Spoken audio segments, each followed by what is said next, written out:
La siguiente es una conversación con el narrador, poeta, escritor, editor, músico, coordinador de círculo de lectura, maestro y muchas cosas más. Esta es la segunda vez que nos visita Alberto García Zatarain. Les recomendamos el episodio 109 para que descubran un poco de su infancia y sus primeros pasos sobre la literatura. Amigos, queremos que este proyecto siga creciendo. Síganos en cualquiera de sus plataformas favoritas. Ahora con ustedes, Alberto García Zatarain.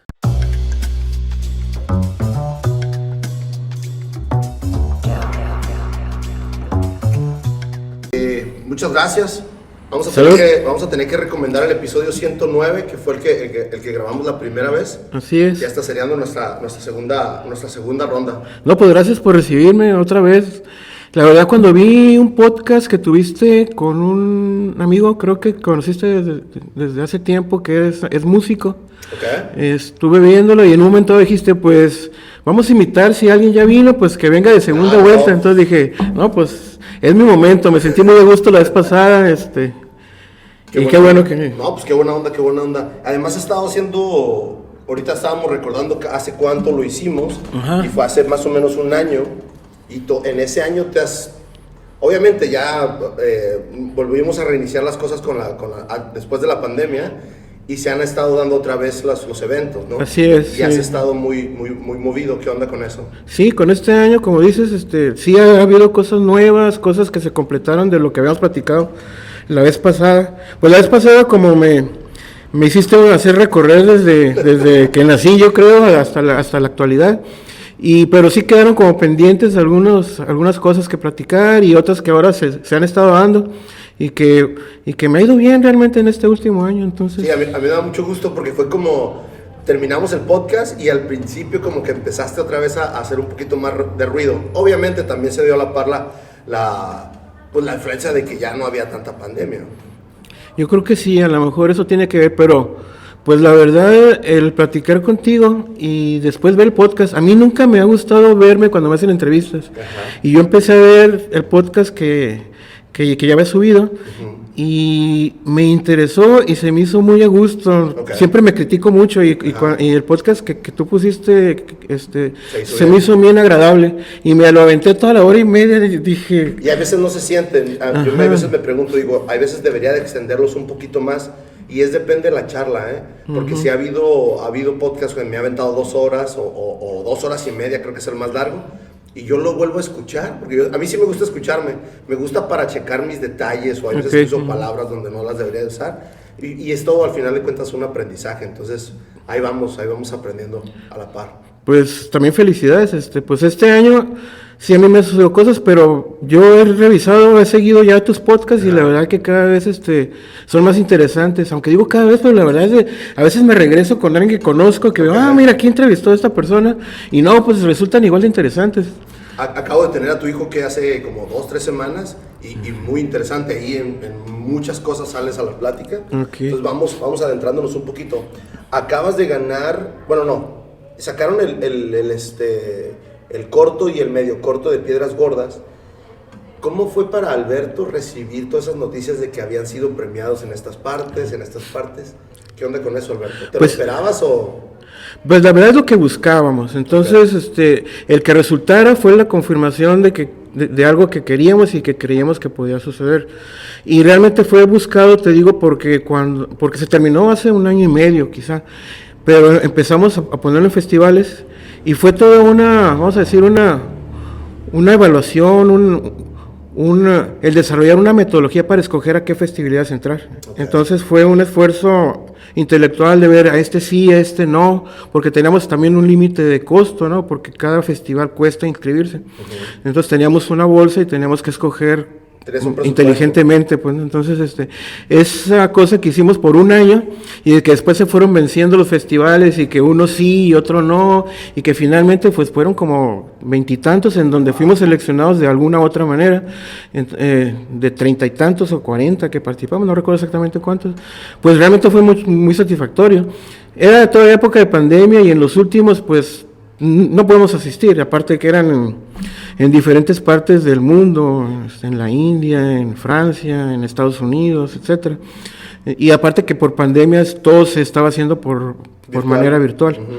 Ahora este último año empezaron a llegar los últimos que nos seleccionaron y 2 pues fueron realmente cercanos porque uno fue en San Diego Ok, en San Diego Field. y otro fue en Tequila, Jalisco. Ok.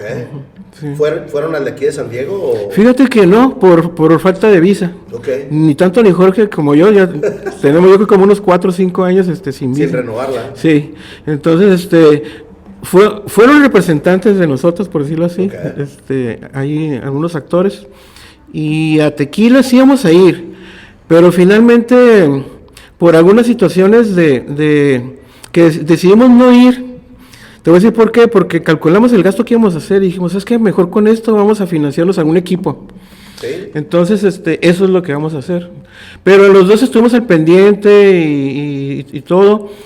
En San Diego participamos con dos proyectos, Ok. el de Piedras Gordas y con un documental que hicimos de una comunidad indígena de ok. Ensenada que se ¿Qué llama La Huerta. Ajá, la huerta. Y ese sí tuvo un reconocimiento en San Diego ya como ganador, creo, de una categoría. Ok.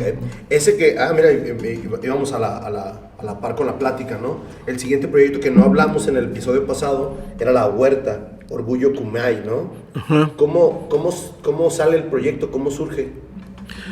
Es estar en la constancia de estar viendo en dónde se puede participar o qué hacer o qué participar de nuestro proyecto de Hexagrama. Encontré una convocatoria del Instituto Nacional de Arqueología, del INAH, en donde se pedía que quienes quisieran participar en la elaboración de documentales relacionados con comunidades originarias en México. Entonces, pero la fecha para terminación de la convocatoria era como de un mes, faltaban como unos 30 días. Entonces dije, bueno, es muy poquito tiempo. Pero de todas maneras yo le comenté a Jorge, ¿sabes qué, Jorge? ¿Qué onda? Mira, esta convocatoria, está interesante el tema. Muchos de los temas que hemos estado tratando, yo en lo personal y también Jorge por su lado, tienen relación con las culturas de nuestra localidad. El baile, Jorge lo ha explorado, los bailes de comunidades. Hizo él mismo un documental anteriormente sobre una indígena Kumiai. Entonces, como que nos llamaba la atención y le dije, pues, no sé que no ganemos ni nada, vamos a hacer el esfuerzo de hacerlo en un mes. Y realmente lo agregamos a nuestro currículum de la productora. Y nos tocó invitar a un maestro de la universidad, que es uruguayo, que es un amigo que es fotógrafo y que le gusta también la cuestión de los cortometrajes.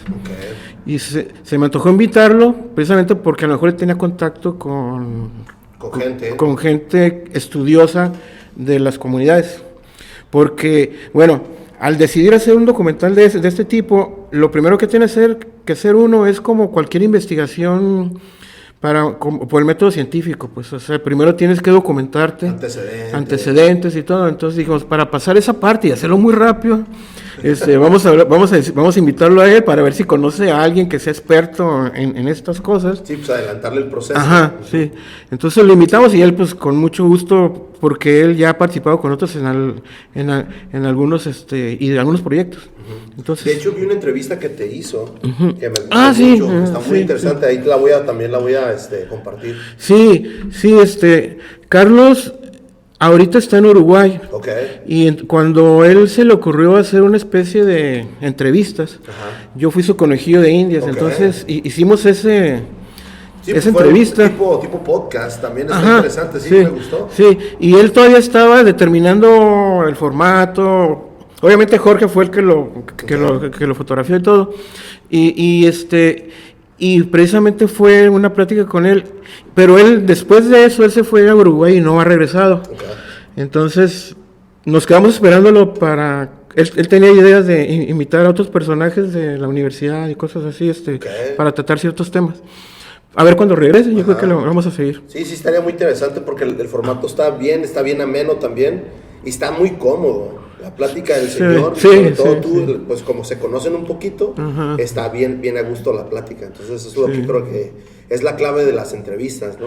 Yo creo que la clave, como el tuyo y el que pudiera ser potencialmente el de él, son los entrevistadores, porque tienen una capacidad para escuchar y tienen una manera de sintetizar y de dar seguimiento a las cosas, ¿no? Entonces, y aparte que preparan. Él también hizo eso, ¿no? No te pregunté, pero te traje una cervecita que es uno de mis estilos favoritos, ya vi que te gustó, entonces... Oye, ¿y cómo vi el detrás de cámara de la huerta? Ajá. ¿Cómo ustedes empiezan a procesar ese documental? ¿Y cómo les plantean? Porque entrevistan a una muchacha, sí. y cómo empieza todo ese proceso. Pues como te digo, Carlos, y investigando por internet, localizamos a 2 investigadoras de la lengua kumiai, porque nuestra idea es hacerlo sobre la lengua kumiai, que ya está en extinción, hay como unos 8 hablantes. Claro. Entonces localizamos a 2 investigadoras y hicimos unas conversaciones por Zoom con ellas. Okay. Una vez con cada una, y ellas nos hablaron un poquito de qué temas podríamos tratar sobre la cultura kumiai, y una de ellas nos dijo que ella conocía ciertas personas de la cultura kumiai y que estaban aquí en Baja California, que eran unas muy preocupadas y eran unas muchachas jóvenes, que aparte una era arquitecta, y que se preocupaba mucho por su comunidad, que es una comunidad de 200 personas, más o menos, la huerta. Okay. Está cerca de Ensenada.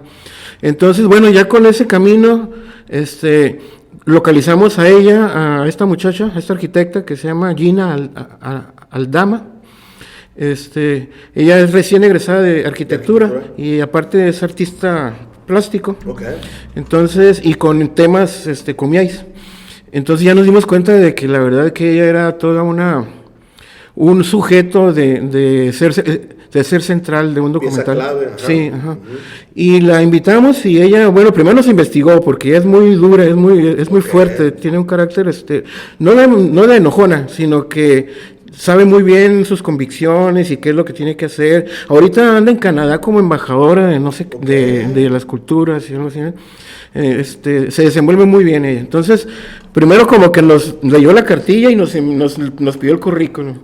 Y ya que se convenció de una cosa que ella tenía y que le preocupa mucho, como a muchos de las culturas originarias, es que la gente se aproveche y que nada más quiera hacer esos proyectos nada más como para sobresalir los que lo hacen, claro, no tanto como para reflejar un arte o una problemática de una comunidad. Entonces, claro, eso nos lo advirtió mucho y lo aceptamos también. Entonces, nosotros preparamos más o menos un esquema ya conociéndola a ella y tratando de investigar su vida y de alguna manera con eso conocer su comunidad. Okay. Entonces, con ese esquema íbamos. Porque un documental no lo puedes escribir como muy aterrizado, pues porque las cosas te desvían. De pronto platicas con uno de los sujetos que estás investigando, que estás conociendo, y te lleva por otros rumbos. Entonces íbamos con ese esquema como amplio para ver por dónde llegamos. Qué interesante ese tipo de formato, ¿eh? Sí, sí. Y ella, pues, el día que nos pusimos de acuerdo, fuimos a recogerla a un lugar donde vive su mamá en Ensenada. Okay. Y de ahí nos fuimos juntos, o sea, ella nos fue guiando a la comunidad, porque bueno, es camino a San Felipe, pero sí es terracería por donde es Ojos Negros. Okay. Y ya para adentro, ¿no? O sea, aislado. Es pura terracería, okay, sí, a kilómetros de Ojos Negros y pues, no sé, yo creo que 1 hora o más de Ensenada. Y ya conocimos ahí la pequeña comunidad, muy pequeña, y nos llevó pues al único lugar, vamos a decir que es en donde es como el centro de la que es una escuela primaria y de primaria nada más, pero ahí es como comedero, como un comedor para los niños, y ahí les dan como esas clases como de artes también. Okay. Un centro comunitario sería como entonces. Aunque no es centro comunitario porque precisamente es una escuela con aulas, y ahí a veces sí se reúnen, como tú dices, como en comunidad, pero más bien es como que se reúnen también en casas, porque la mayoría de los que son miembros de esa comunidad, te digo, son como 200 personas, son parientes. Okay. Son primos, tíos, tías, entonces, Oye, está interesante, sí, ¿no? casi todos, comparten algún apellido, okay, y todos se conocen, o sea, es una comunidad muy... ¿Hablan todavía kumiai o...? No, fíjate... ¿Ya nomás hablan español? La cultura Kumiai ¿Qué está... hablaban? ¿Pai o no me acuerdo? Kumiai. Kumiai. Ok. Kumiai, hay como 3 o 4 dialectos, o lenguas, porque Sí, no lenguas. se les debería llamar de otra manera más que como lenguas, ¿no? O idiomas. Hay como unos 4, uno ya desapareció completamente, se dice que es el Quiliwa, Ok. pero el Ipai, Pai, Pai y otros, todavía, Cucapá creo, Ajá. todavía, tienen bastantes hablantes, por decir. El Kumiai es de los que menos tienen hablantes. Entonces las personas más viejas son las que hablan. Entonces, y hay algunos que se preocupan por enseñarle a los niños, Ok. pero hay 4 comunidades en toda Baja California Sí. de Kumiais. La Huerta es la más pequeña, Ok. pero otra, José de la Zorra y otros 2 que no recuerdo el nombre. Hay una que está cerca de Mexicali, ¿no? Recuerdo haber ido, nosotros tuvimos en la universidad una clase de antropología y hicimos un viaje con todos los del salón, ¿no? De la clase. Y ahorita se me va el nombre del maestro, pero este maestro no sé si todavía se apellida Cueva Pelayo o se peleaba, no sé si ya estaba grande el señor y también tenía su radio, su programa de radio ahí en el Radio Tecnológico. Ok. Cueva Pelayo. Fíjate que según los mapas que yo he visto y lo que nos comentan ellos, me parece que esa parte que es donde se termina, vamos a decir, el Golfo, toda esa parte creo que está habitada por Cucapá. Ok. Y en Mexicali también como Pai Pai. Ok. Entonces en la parte de Tecate, Tijuana y Ensenada son los Kumiai. Ok. Entonces yo pienso que a lo mejor ellos puede haber sido Pai Pai. Sí, a lo mejor. No recuerdo bien, estoy hablando Ajá, que fue órale. hace 96. Lo que ellos 97. lo que nosotros aprendimos es que todos estos pueblos, estas comunidades, comparten ciertos vocablos y ciertos giros en las lenguas. Ok. O sea, sin embargo, también al mismo tiempo, si hay unos Kumiai de Tecate y hay otros de Ensenada, aunque hablan en el mismo, tienen palabras diferentes. Ajá. Me Aunque sí imagino se que entienden. como el slang, ¿no? Acá Sí, como- ajá, sí. Y más como de alguna manera no lo aprenden de manera escrita, los pocos que lo hablan, o los que lo aprenden simplemente como segunda lengua y no son fluidos, pero pues sí saben palabras y todo, ¿no? Entonces ellos, más bien nos contaba ella, porque también hay Kumiais en Estados Unidos. Ah, sí, cierto, cierto. Ajá. Entonces ellos se reúnen con ciertas regularidades en eventos especiales y también comparten sus diferencias del lenguaje y de las palabras que han aprendido y todo. Los jóvenes, ¿no? Ajá. Y está muy suave. Fue una de las cosas que nos dijeron que se nos hicieron muy suave, que no nos esperamos toda esa idea de que se reúnen. Una de las muchachas que también está estudiando para Derecho, Ok. ella nos dijo, es que la gente piensa que las culturas de nosotros como Kumiai y todo ya están extintas, que nomás están en los libros, y pues no es cierto, estamos aquí nosotros y vivimos, y tenemos nuestras costumbres y nuestras tradiciones, y pues sí es cierto, ¿no? Sí, sabes, ahorita me estaba acordando, una vez hice un proyecto en Nuevo México y me tocó quedarme una semana y coincidió con que esa semana que me quedé ahí había un mercado de los Navajo, Ok. de los indios Navajo. Entonces salí yo a ver, pues de chismoso, ¿no? No recuerdo haber sabido algo de ahí, ¿no?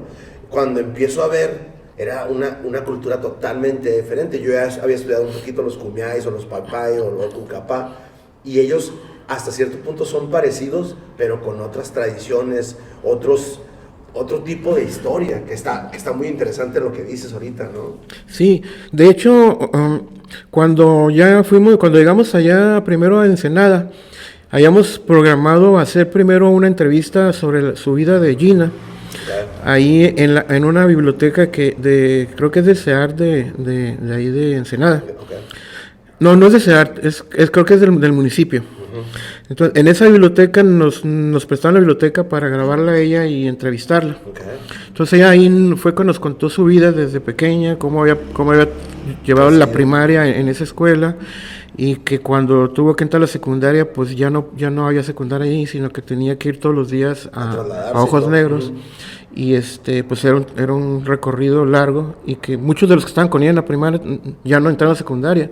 Ella entró porque su papá la llevaba porque su papá trabajaba en Ensenada. Entonces, pero la recogía hasta en la tarde, pues tenía que esperarse todo el día para recogerla. Entonces, ella dice que cuando estaba en los jornaleros, pues le daban un montón de carrilla porque ella no... Pues no era de la ciudad, y no componía, digo, no conocía ni las computadoras ni muchas cosas. Entonces, y después tuvo que irse a Mexicali y a Ensenada a estudiar arquitectura, pues sí, también tuvo muchos choques en ese aspecto. Sí, pues sales de tu cultura, ¿no? Sí. Sales de tu comunidad. Aparte le daban inglés y ella estaba acostumbrada a escuchar a su abuela, que en ese tiempo todavía no había fallecido, que su abuela le hablaba en Kumeyayo. De hecho, cuando estábamos en la biblioteca y nos estaba contando su vida, ella nos contó y fue para mí muy emotivo ver que cuando recordó cuando había fallecido su abuela, que como que era muy apegada, pues sí, y ella siempre hablaba con ella, le decía, oye, tata, no me acuerdo cómo le decía, ¿cómo se dice esto? Y ella le decía, en Kumeyayo, ¿cómo se dice esto en lengua? Que así le preguntaba. Entonces ella le decía, como que le interesaba mucho. Entonces cuando falleció ella, siento que fue el momento en que ella fue como un rompimiento y de encontrarse como que ella estaba en una posición de que tenía que hacer algo para que lo que su abuela sabía, que no se olvidara. Que no se perdiera. Entonces, desde esa fecha ella ha estado con mucho activismo, sí, ha sido muy activa. Y entonces ella es lo que nos mostró y pues ahora yo la veo porque pues cada rato ahí está en el Facebook, está la voy a buscar. Gina, o tienen un grupo, tienen una página de la Huerta Kumeyayo. Entonces ahí ponen todas las actividades que hacen, está súper interesante. Ahora que ya las veo con más detenimiento, pues digo, que es todo un mundo que no conoce uno, pues. Oye, Alberto, y cuando ya ustedes terminan el documental, ¿qué les dice ella? ¿Les gusta, les agrada todo el documental? ¿O cuál fue la respuesta de...? Porque al final de cuentas es tu trabajo y es el trabajo de Jorge, ¿no? Sí, nosotros cuidamos mucho lo que ella nos pidió, porque ella dijo, ¿sabes qué? No quiero que hagan un documental nomás para pararse el cuello, por decirlo, tan fácil como eso. Y sí nos preocupó y la verdad buscamos que fuera lo más genuino posible y que las voces fueran de ellos, ¿no? Entonces, dentro de lo que nosotros estuvimos entrevistando a los personajes que ella nos presentaba, que eran parientes de ella, tíos, primas, etcétera. Entonces cada quien nos da su punto de vista y nosotros identificamos que esta pequeña comunidad tenía algunos problemas, por ejemplo, de transporte, por ejemplo, cosas bien básicas, pues no tenían internet, no hay internet ahí, ¿no? No hay ni transporte y no hay internet y no hay más que primaria, ¿no? Entonces nosotros dijimos, es que este documental tiene que presentar estas tres problemáticas porque pues que de algo funcione o tenga que servir este documental. Pero no lo queríamos poner como una parte de todo el documental para que no se sintiera como que fuera de denuncia o como que estuviéramos hablando de una comunidad que estaba muy atrasada, porque no está atrasada, o sea, tienen su propia cultura, tienen sus tradiciones, tienen su cosmogonía, tienen muchas cosas pues más valiosas a veces de uno, que estamos como dispersos en ninguna cultura, ¿no? Por decir así.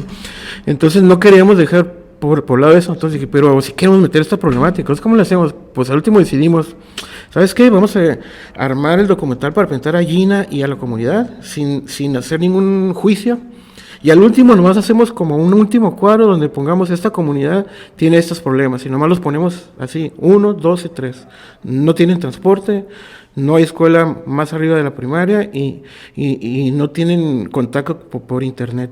Eso fue lo único que pusimos al final.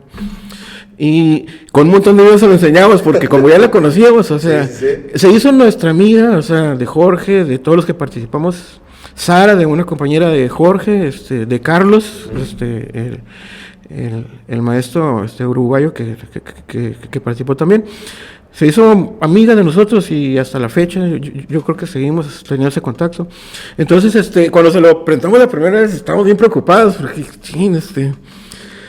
pues se lo mandamos. Sí, pues, o sea, sabíamos que nos puede decir, ¿sabes qué? Esto quítenlo, esto no, así, porque así es como medio mandona, ¿no? Y se lo mandamos, creo que se lo mandamos, el link. Y yo creo que como el mismo día, como pasadas unas horas, nos dijo que estaba muy suave. Sin correcciones ni nada. Ay, es como que respiramos. Entonces ya lo vamos a meter al evento del INAE, le dijimos. Entonces eso hicimos. Del INAE se ocupó la fecha y supuestamente la fecha de resultados que se iban a poner dentro del canal 11 y en un grupo de YouTube de documentales del INAE, pero nunca dio un resultado. ¿Quién sabe qué pasaría, si suspenderían? No sé, la verdad. Estuve investigando, mandé correos y nunca tuve ninguna respuesta. Y dije, bueno, no importa. Nosotros se lo dimos a Gina el documental y ella por su lado lo ha presentado cuando ella quiere sus eventos. Nosotros organizamos unos eventos también en Ensenada donde hemos presentado el documental. Lo mandamos a los festivales en acuerdo con ella. Y te digo, nos seleccionaron aquí en el de San Diego. Y lo hemos mandado a otros, nomás que ahorita no hemos tenido todavía resultados sobre eso. Ahora vamos cambiando un poquito de tema. Alberto acaba de ser seleccionado hace meses pasados en la colección de literatura 2022 del Secut con tu obra El regreso de los nahuales. ¿Cómo escribiste eso? ¿Cómo la habías hecho? No nos habíamos hablado de esa obra la vez pasada. No, bueno, apenas hace como 3 semanas que fue el premio. Ok, no sabía. No creo que se haya cumplido el mes todavía, porque apenas estoy hablando con ellos para ver cómo se va a publicar. Pero, bueno, es un libro que yo había escrito, yo creo que más bien, llevaba escribiéndolo por bastante tiempo, yo creo que fácil como 2 o 3 años. Porque son cuentos, entonces, va uno escribiendo cuentos, pues ahora tú estás también en una labor creativa, ¿no? También de literatura. Sí. Entonces ya ves que uno va creando textos, a veces sin un plan preestablecido. Normalmente un libro de cuentos tiene cierto contexto que integra todos los cuentos, aunque son independientes por ellos mismos, pero se integran por algún elemento, algún concepto, algún tema.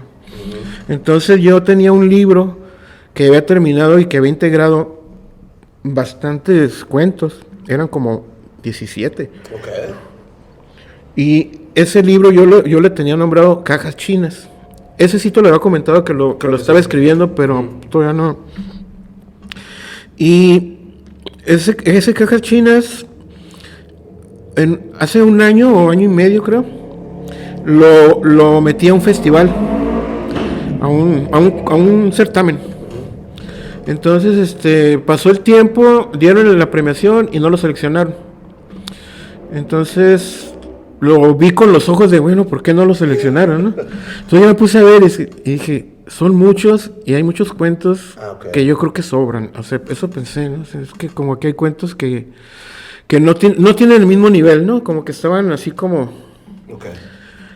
Y en ese tiempo yo ya había escrito como otros 5 o 6 cuentos más. Y entonces un día me decidí, dije, ¿sabes qué? Que es algo muy difícil, no sé si te ha pasado. Voy a agarrar el libro de Cajas Chinas y voy a eliminar un montón de cuentos y voy a dejar nomás los que sí que me convenzan de que sí, esos sí están bien. Y entonces pues un día me puse, ¿sabes qué? Este no, sí. Y así con todo el dolor de mi corazón. Depuraste. Sí. Claro que los tengo ahí, no sé, pero nomás los sacaste. Los saqué de ese contexto, ¿no? Sí.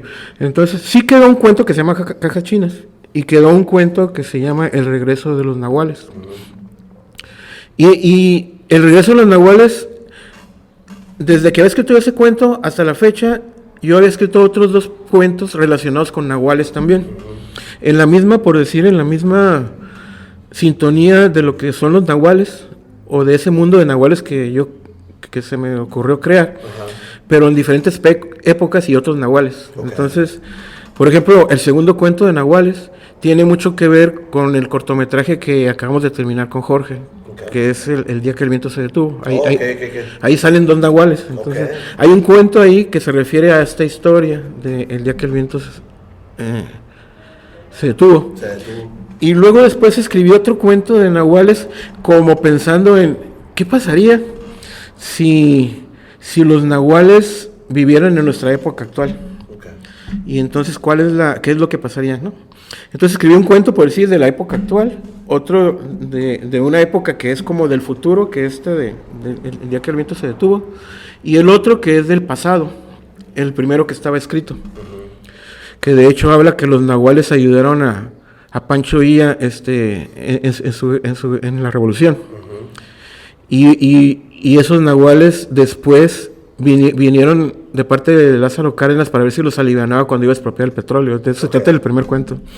Entonces dijo, bueno, si meto estos 3 cuentos y escojo cuentos que tengan relación con que la gente tiene una metamorfosis o que uno puede tener un doble significado, o sea, haciendo esa situación de que todos los cuentos tengan algo que ver con la ambivalencia, ¿no? De como Dr. Jekyll y Mr. Hyde, ¿no? Entonces, los nahuales son esos, ¿no? Son hombres, pero también son animales, que es como su espíritu, que los protege. Todo.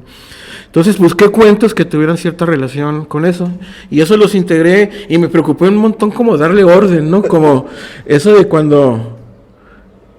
Por ejemplo, cuando nosotros hicimos nuestros álbumes de música, y me imagino que todos los que se dedican a la música se quiebran la cabeza para ver qué rola van a poner primero, cuál siguiente y cuál van a poner al último. Cronología, ¿no? Sí, y cuál va a ser el ¿cómo se llama? El superhit o... Ajá, sí, no, el que van a poner en el remate.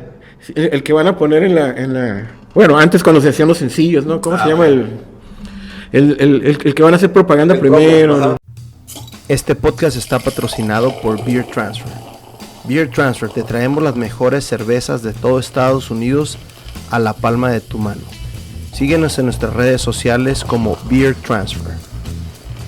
Entonces, armaste todo un mundo, ¿no? Armaste pasado, presente y casi futuro, ¿no? Ajá, sí. Pues, no lo había pensado así, ¿no? Sino que como que siempre me ha interesado este mundo de los chamanes y de esas comunidades. Ajá. Entonces, desde misticismo. Sí. No te acuerdas, pues desde mi primer libro que yo escribí de poesía también tiene que ver con los chamanes que pintaban en las cuevas. El libro de las pinturas, el libro de Piedras Gordas también salen chamanes, entonces, en todos, en mi otro libro de cuentos que tenía también. Entonces pues tenía que ser algo también así. Lo terminas de armar y entonces lo mandas a la convocatoria. Ajá, sí. Y lo mandé y pues creo que sí, pasaron como 6 meses, algo así. Ahora que avisaron, pero pues yo creo que ya tenía como, no recuerdo si 6 meses, un poquito menos.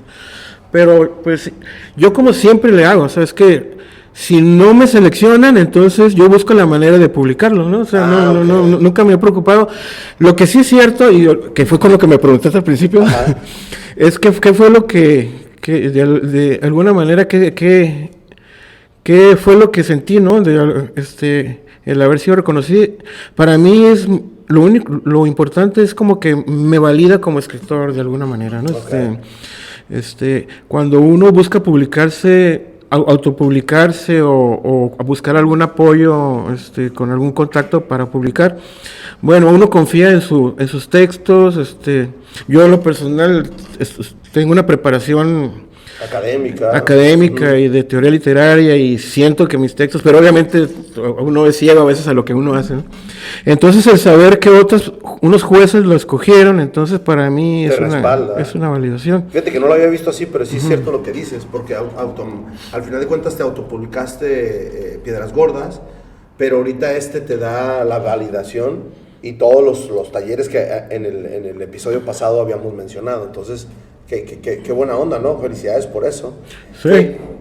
Además de eso, ¿hay algún otro aspecto que dices, ok, esto me empuja a querer ser o a querer desarrollar más? Ahorita me acabas de decir que andas terminando tu otra novela.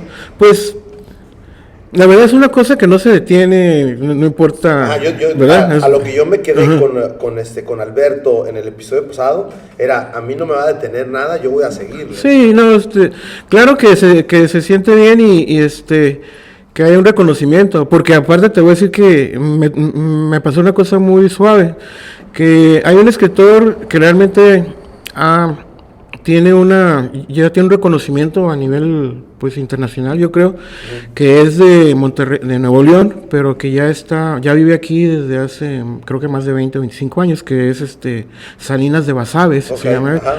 Él ha ganado premios en España, creo, y en Sudamérica. Sí. Es un ganador, ¿no? En todos aspectos, y sus textos tienen mucho que ver con Tijuana, con Baja California, porque él fue primero Él fue reportero aquí en Tijuana, entonces después se dedicó a la literatura y realmente es un lector. No sé, ese vato es como que lee, yo creo que un libro diario, no sé, lo admiro por eso, la verdad es que... No, y cada que publica, sus publicaciones son de sus análisis. Exacto, y todo, sí. ajá. Entonces, el día que salió, que yo había ganado, él me mandó un mail, un messenger, y me dijo de que él había sido juez, y que me quería felicitar, pero que él no sabía quién había ganado, porque a él no les habían dejado ver los nombres, sino que simplemente habían escogido los textos, ¿no? Okay. Entonces cuando se enteró que era yo y ya me tenía ubicado y que le daba mucho gusto y que me felicitaba, okay. Y todavía me dijo, y fíjate que los demás jueces se hicieron unánime, así que todos todos te escogieron, ¿eh? No, pues yo ni le supe qué contestar, ¿no? Pero dije, pues como que sí se me hizo curado, ¿no? Le pones una sonrisa nada más. Ándale, algo así. No, es que a veces no sobran las palabras, ¿no? Sí, yo creo que fue muy bien de su parte, ¿no? Hacer eso. Claro que sí. Ahora también, en el episodio pasado nos habías platicado, sigues teniendo tu club de lectura. Yo te topo en la presentación de El Pretender ahí con Luis Humberto Crosswhite. Y te veo y vemos también a Néstor y me dices, en mi club de lectura vamos a tener a Néstor una semana o unos días después iban a tenerlo. Sí. ¿Qué onda con ese club? ¿Tú llevas el liderazgo de ese club o cómo es? Platícanos un poquito para la gente, que yo nunca he estado en un club de lectura, entonces se me hizo interesante. Sí, y realmente hasta me gustaría como recomendar eso, ¿no? Porque está muy interesante. Exacto. Mira, en mi localidad donde yo vivo, se llama San Marino. Ajá. Hay como, bueno, ahorita ya ha crecido mucho. Antes éramos, creo que como unas 60 casas. Ahorita hay como 200 o algo así, ¿no? Pero cuando ya estaba el final de la pandemia, teníamos contactos por WhatsApp. Yo creo que se acostumbra mucho cuando en colonias en donde están un poco, que se cuidan entre ellos, por decir de alguna manera. Ya están las privadas, ¿no? Está como privada, sí. Hay una caseta. Entonces, nos comunicamos en WhatsApp por diferentes cosas, por problemas de lo común, ¿no? De los vecinos. Y de pronto alguien habló de que, de hecho no recuerdo exactamente qué pasaría, pero alguien habló, creo, de un libro. Okay. Y luego yo dije que, pues que sería bueno, ¿por qué no hacíamos una biblioteca circulante? Y le dijo, no, pero pues ¿quién lo recomienda? Pues si quieren les puedo recomendar. Y se hizo una lista. Hombre, te agarraste ahí. Y luego ya que en la plática que estábamos dijo uno, ¿por qué no hacemos un grupo nomás de los que les gusta la lectura? Entonces alguien hizo un grupo de WhatsApp de puros vecinos de los que nos gusta la lectura. Claro. Entonces todos ellos, ya cuando estamos ahí nomás entre familia, como quien dice, éramos como unos 15, creo. Ok, bastante. Entonces, sí, se anotaron bastantes. Entonces empezamos a platicar del proyecto de hacer de construir una casita, como un archivero. Sí, ¿cómo le llaman? Es como una biblioteca, ¿no? Le llaman pequeña biblioteca. Y poner libros ahí para que la gente que fuera al parque que leyera libros. Entonces ese fue nuestro proyecto. Okay. Pero al mismo tiempo dijimos, oye, ¿por qué no leemos un libro o un cuento cada semana y nos juntamos aquí por Zoom para comentarlo? Pues era todavía pandemia. Okay. Entonces dijeron, sí, pero ¿qué leemos? Pues si quieren les empiezo... Entonces, ya tenías tú todo listado acá, ¿no? Yo tenía pensado, pero la verdad sí me preocupó. Hace rato te estaba platicando que pronto me entran las preocupaciones cuando me meto en un proyecto, ¿no? En este caso les dije, sí, cómo no, vamos a hacerlo. En la siguiente semana escogemos y organizamos cómo lo vamos a hacer. Okay. Y pues en esa semana yo estuve investigando cómo son los círculos de lectura, porque yo no había llevado curso. Obviamente cuando yo daba clases, pues sabía cómo hacerlo con los muchachos de la escuela, pero no es lo mismo de esta manera, ¿no? Entonces había ciertos comentarios que encontré de cómo hacer funcionar un círculo de lectura. Entonces los apliqué y pues en la siguiente semana pues ya habíamos nombrado a una tesorera y una encargada de llevar la minuta y yo pues me iba a fungir como coordinador y como guía para ir analizando lo que leyeran. Entonces empezamos con cuentos porque era de una semana para otra. Entonces eran cuentos de unas 5 páginas, 8 páginas. Y algo práctico, ¿no? Sí, obviamente de textos que a mí me gustan, ¿no? Y así nos lo llevamos como unas 4 semanas hasta que dijo, ¿por qué no leemos algo más largo? Y tengo largo también, ¿no? sí, entonces yo empecé a meter un poquito de textos más largos, pero pues no nos alcanzaba una semana. Ajá. Entonces, empezamos a decir, bueno, ¿por qué no lo hacemos una vez al mes? Y como ya había terminado la pandemia en ese momento, pues dijimos, ¿por qué no nos reunimos cada vez en una casa diferente? Cada quien lleva botanas, botellitas de vino, pues pues se hizo como un fiestonón cada mes, se ha estado haciendo, ¿no? Okay. Entonces, eso lo empezamos a hacer.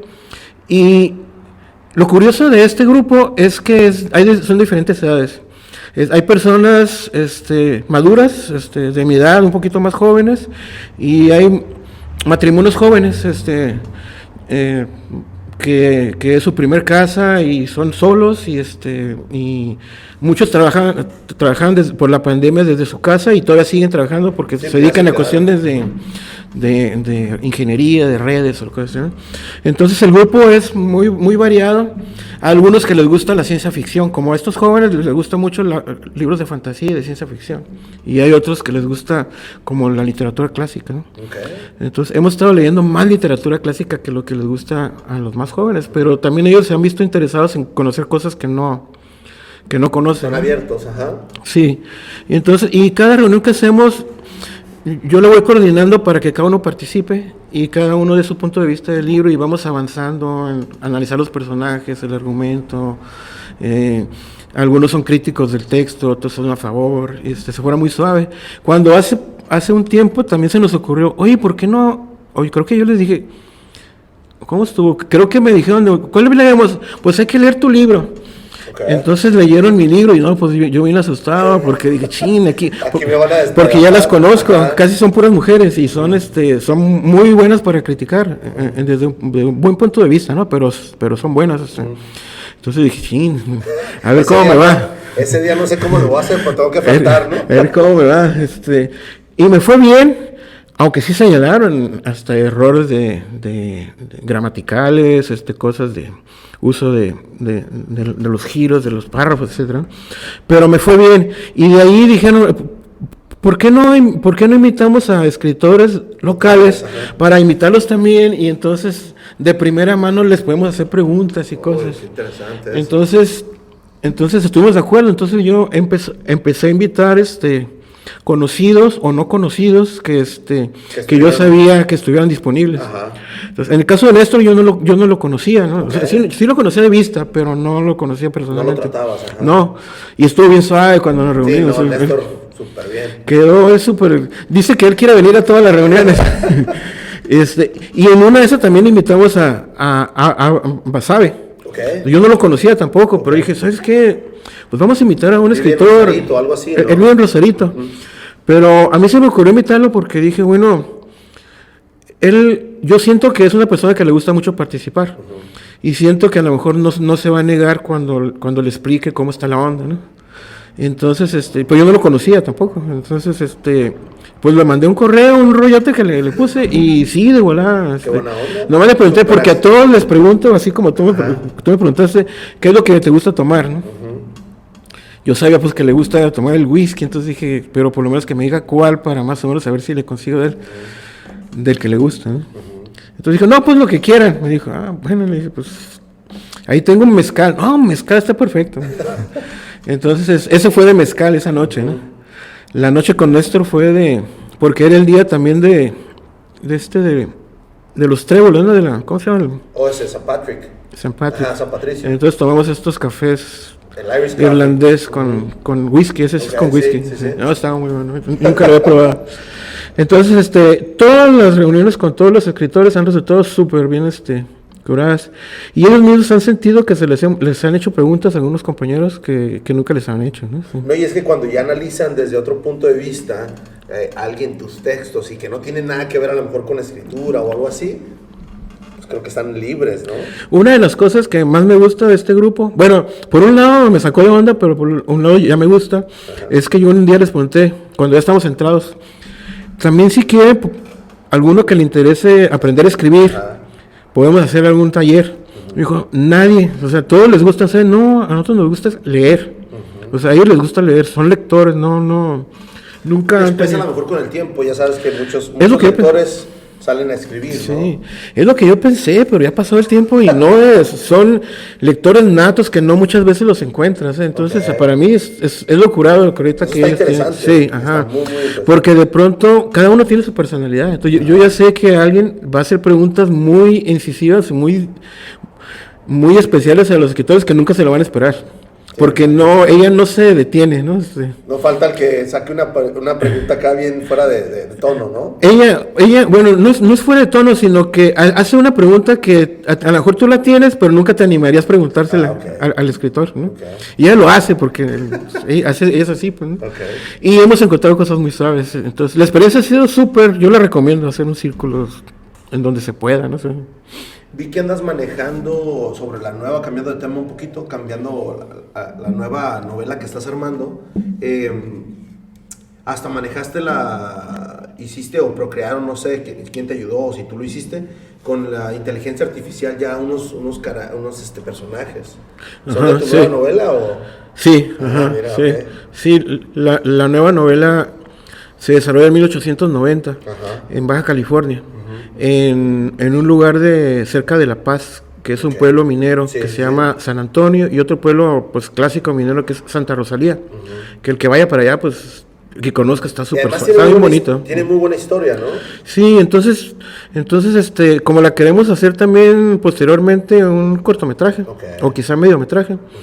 Entonces empecé a utilizar la inteligencia artificial para generar los personajes y ver si los ropajes, las escenografías van a la par, le pueden servir a Jorge para cuando él planee su propia cuestión técnica, ¿no? Y que los personajes, porque son hay un episodio de la novela donde viene la historia de los personajes que ya son grandes, pero vienen episodios cuando ellos eran niños y hacen su primera comunión en la iglesia esa de metal que está en Santa Rosalía. Sí, la que es de Gustavo Eiffel. Ándale, pues que de hecho se supone en la historia ellos viven en San Antonio, pero el día que van a inaugurar la iglesia, ellos van a hacer su primera comunión ahí. Entonces hacen un viaje en carroza desde San Antonio a Santa Rosalía para participar en la primera vez que hacen una primera comunión ahí en esa iglesia. Entonces la van a inaugurar como que entonces como que mezcla un poquito como la cuestión histórica y el lugar geográfico con estos personajes. ¿Ya la tienes terminada? ¿Ya está editada? No está editada, la acabo de terminar esta semana pasada, escribí el último capítulo. Y el epílogo. Ay, no, el epílogo, todavía no lo escribo, pero ya sé de qué se va a tratar, ¿no? Son como unas 5 páginas.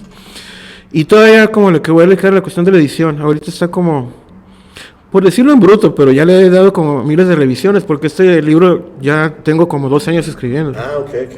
¿Qué tanto tiempo se tarda, Alberto, una vez que ya casi termina, nomás le falta el epílogo, para ya mandarla a publicar? ¿O cómo lo vas a hacer como lo hicieron la vez pasada con Piedras Gordas? ¿Vas a usar la misma fórmula o qué onda? Pues la verdad, ahora que fui seleccionado en este certamen del Secut para pertenecer a la biblioteca del Secut con mi libro de cuentos, va a haber un periodo en donde este libro me lo van a editar para imprimirlo. Yo creo que va a durar como unos, no sé, yo me imagino que como fácil 3-4 meses o a lo mejor hasta más. Entonces yo pienso tomarme todo ese tiempo esperando que se imprima este libro para empezar a revisar esta novela que estoy terminando. Entonces cuando ya se publique de cuentos, pues ya voy a tener como la decisión que a lo mejor lo que hago es meterlo esa novela en otro certamen y esperarme otros 6 meses a ver si la selecciono. Estaría bien, ¿no? Mientras... La mayoría de los concursos te piden que sean inéditas, ¿no? Que no estén la mayoría, casi un 80%. Sí. Ya la tienes ahí cocinada y ya está ahí nada más.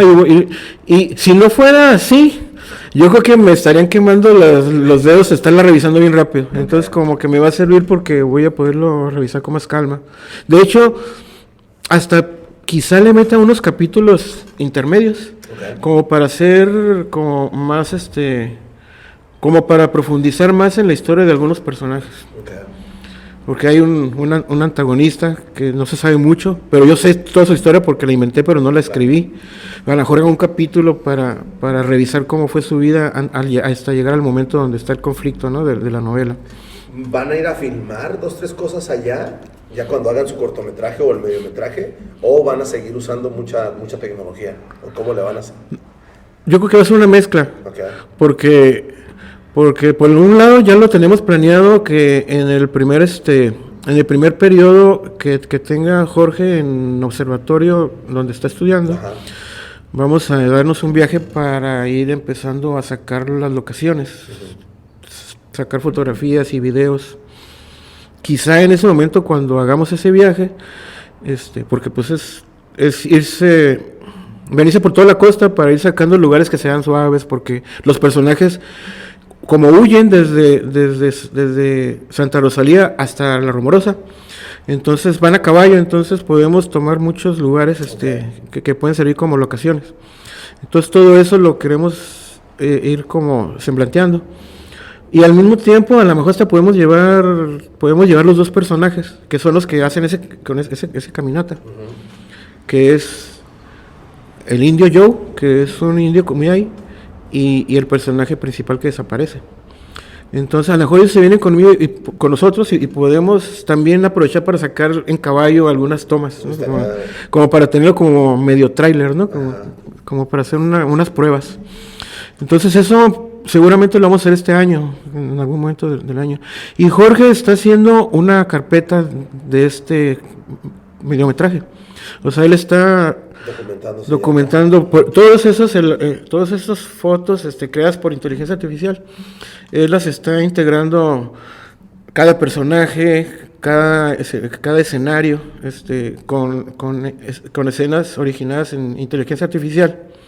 Obviamente no tenemos para pagarle a alguien que nos esté haciendo todos los y aparte no son los cuadros finales, nada más es como para soportar. Sería como el bosquejo, ¿no? Sí, ajá. Nada más es como para más o menos cuáles son los ambientes que vamos a querer manejar. Tiene otro nombre, creo que sería, ¿qué sería?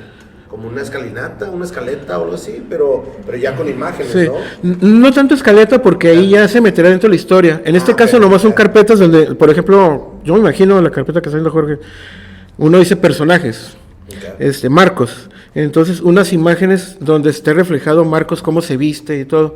Para eso le va a servir a él para la cuestión de escoger al actor y del vestuario. Claro. Y tenemos otra donde dice carretas, pues que es la carreta que van a usar. Entonces, ahí con inteligencias artificiales están generadas algunas carretas y yo escogí las que yo me imagino y él va a escoger la que él va a querer usar. Y también... ¿Te sorprende lo de la inteligencia artificial o cómo lo has visto? A mí se me hace bien suave, a mí se me hace una herramienta súper efectiva. El otro día estaba platicando con alguien que porque hay pros y contras, claro, y hay mucha gente que está en el extremo de estar completamente en contra. Negación. Y otros que están completamente en el extremo de que ya no voy a ocupar a nadie nomás. Pero los que estamos yo con medio, yo creo que a lo mejor... Es lo que le vamos a sacar ventaja, ¿no? Ajá, yo creo, ¿no? Entonces, por ejemplo, yo le decía a esta persona, ¿sabes qué? Yo cuando estaba en la universidad no habían inventado el Excel. Usaba más calculadora, sí, nada más. Y hasta regla de cálculo en los primeros de la universidad. Entonces, cuando yo estaba trabajando, y yo era el gerente de una empresa, y llegó un muchacho que trabajaba conmigo, y me dijo, ¿ya conoces este programa? No, le dije. Y lo puso, ¿no? Todo inventado en el Excel, eran otros programas anteriores al Excel, ¿no? Pero eran similares al Excel. Y lo puso, y ¿cómo funciona? Le digo, pues mira, aquí pone una cantidad y aquí pone otra, y acá en este cuadrito pone una fórmula que usted quiera, y si le mete esos dos números, acá van a salir. Dije, ¡ay, güey! Yo compraba madera de mayoreo del otro lado, y eso que me enseñó para mí fue como otro mundo. O sea, en vez de estar haciendo un montón de cálculos, pues hice como una estructura de unas fórmulas, y yo nomás le metía los datos que me daban de Washington y no sé qué, cuánto cuesta el flete, cuánto cuesta el metro cúbico. La importación y todo ya me daba cuánto me salía puesto aquí en Tijuana el metro, el pie de madera, ¿no? No, pues, o sea, para mí fue... Entonces, esto que está aquí es lo mismo traducido. Cuando yo la primera vez que Jorge fue el que me dijo, oye, ¿ya viste lo de la inteligencia artificial? El chat GP3, ¿no? ¿GP3? No. Y ya me lo mandó. Dije, ay, güey. Y le empecé a preguntar cosas y me contestaba, pero en forma instantánea. Eso es lo más sorprendente. Sí. O sea, no es como que voy a teclear y me voy a ir y voy a regresar. No, ahí mismo te están generando a lo mejor una opción. Y lo más interesante todavía es que te da 3, 4 opciones más. O sea, por si no estás contento con una, bueno, búscale un poquito más o dame más datos y yo lo voy a generar. Sí, yo lo estaba platicando a este amigo también. Un capítulo de mi novela, de esta, Ajá. yo dije, a ver qué onda. Y le puse a él una especie de síntesis. ¿Sabes qué? Hay un personaje así y otro personaje así. Les pasa esto, es de 1892. Es una historia en Baja California y de pronto pasa esto. Házmelo en forma de cuento, le puse. Pues inmediatamente empezó, ¿no? Tiene un rollote. Bien redactado, medio simplón, muchas cosas. Pero lo que más me sorprendió, que metió una acción, algo que sucedió en el cuento que escribió, que era lo mismo que yo había escrito, pero yo no se lo había puesto como elemento para que lo escribiera, pues. Okay. Entonces, concluyó en que los personajes hacían lo mismo que yo había escrito sin que yo le dijera que eso tenía que pasar. Entonces dije, ay, güey, o sea que sí, tiene cierta... Claro, uno entiende, ¿no? Son cosas que existen, nomás los reúne, los maneja de tal manera que da un resultado que simplemente es una fórmula de mezclar cosas y darlas de una manera coherente, ¿no? Que en realidad pues es lo mismo que uno hace cuando uno crea, ¿no? Todo lo que uno conoce lo asimila, lo cambia, lo modifica y después propone algo que parece nuevo, pero pues viene de otra cosa, ¿no?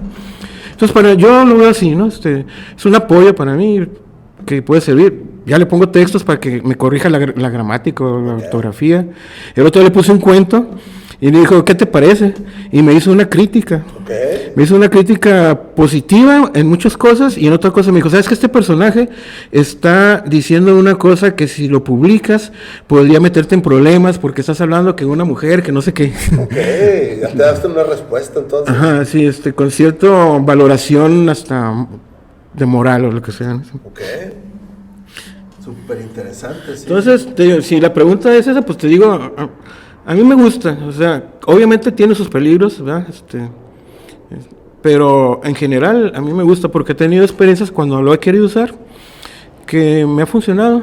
No, yo te digo, se me hizo interesante porque me gusta saber lo que andas haciendo, entonces estuve scrolleando ahí tu face y veo una imagen que dices, hey, esto es una imagen que fue creada con la AI y dije, mira, ya andan investigando y ya andas investigando eso, que al final de cuentas está ahí a la mano. Sí, eso de la carpeta y de que se puedan ir, Jorge ya viendo en imágenes algunas cosas que obviamente las va a modificar, pero por lo menos es una base ya, claro, de partida. Porque obviamente Jorge no estaba muy metido en ese momento histórico. Y los vestuarios, las cantinas, cómo son las cantinas, cómo eran las cantinas en esa época. Uh-huh. Entonces ya él tiene una idea más clara. Y aparte, por ejemplo, creo que el otro día me dijo que ya estaba creando escenarios en 3D donde se lleva a cabo una escena muy importante que es en una cantina de la Rumorosa. Okay. Uh-huh. Entonces, no, sí sirve, a mí se me hace que es muy útil eso. No, qué interesante. ¿Tú sí lo has usado también? Yo lo he usado, fíjate, yo sí lo he usado para 2, 3 cosas, también hay veces meto unos textos y sí, obviamente me corrige varias sintaxis o varias gramática y me sorprende, ¿no? Uh-huh. O sea, sí me he sorprendido, sobre todo con textos que yo los hago míos, okay, y ya los pone o le pongo verificar o modificar. Y como tú dices exactamente, te los depura poquito. Te los depura, te cambia hasta cierto puntos verbos o algo así. Y digo, yo me tardé 1 hora, este canijo se tardó menos de 1 minuto, hasta minutos. O sea, eso es lo interesante. Sí, yo creo que no hay que tenerle miedo, ¿no?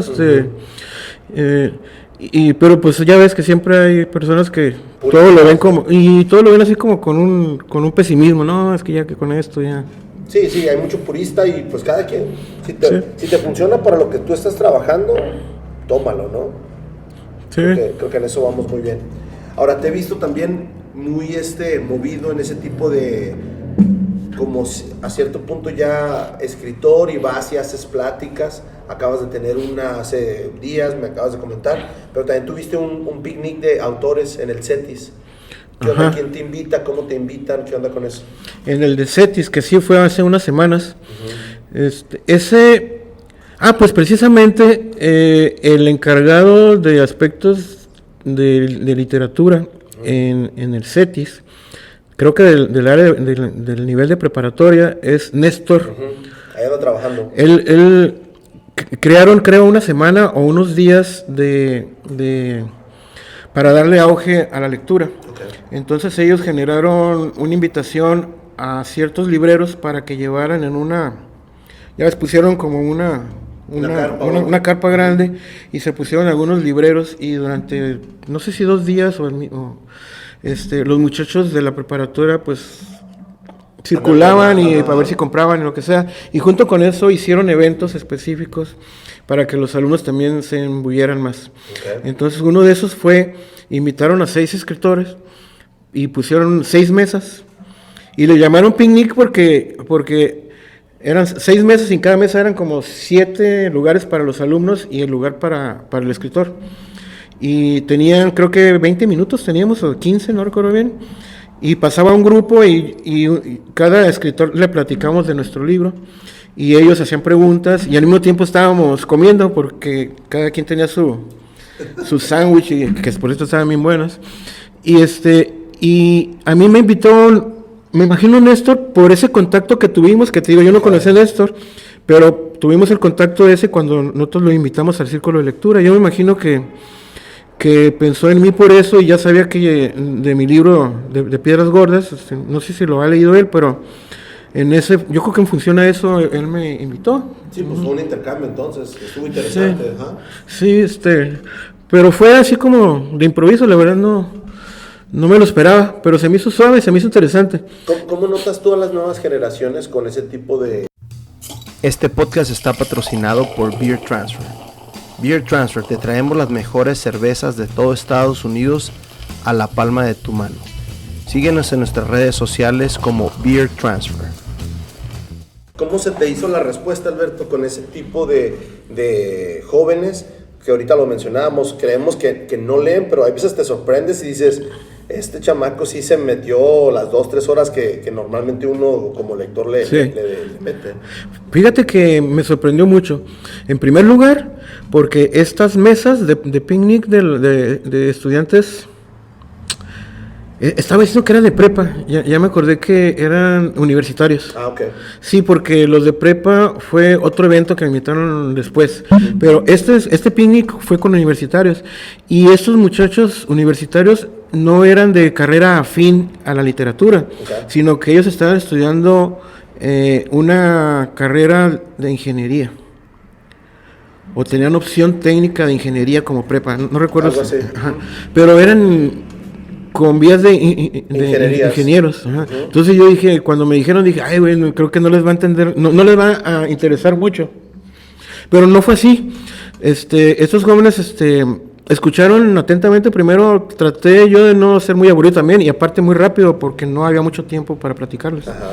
Entonces, en primer lugar, les dije que este libro que les estaba enseñando de Piedras Gordas también tenía una película, y les enseñé el tráiler. Ah, ok, no, pues con eso te lo... Ajá, sí, por eso te decía hace rato que muchas veces yo creo que en el futuro y las nuevas generaciones a lo mejor eso es que las artes se vayan teniendo más integración. Entonces, que no se distinga que es narrativa, que es algo visual, que es algo danza, que es... que todo esté inmiscuido de alguna manera, que sea una especie de happening cuando ellos presencien una obra, un proyecto artístico. Bueno, entonces, cuando yo les platicaba, realmente se interesaban, porque lo primero también era, yo les preguntaba, bueno, esta portada, ¿qué les sugiere? Y ellos hablaban también con claridad de que les sugería algo misterioso, algo que podía ser detectivesco, etcétera. Y sí preguntaron y creo que se interesaron en enterarse más. Okay. Lo que sí me he dado cuenta, no tanto en ese momento porque fue muy rápido, estaban dando vueltas, llegaba el siguiente grupo, todos tenían un interés legítimo y hacían preguntas. Yo pensaba que de pronto a lo mejor iban a llegar y se iban a poner a hacer otra cosa, aunque todos traían sus celulares, nadie lo consultaba ni nada, y todos estaban muy atentos. Pensé, son muy se comportaron muy bien, muy respetuosos, así es.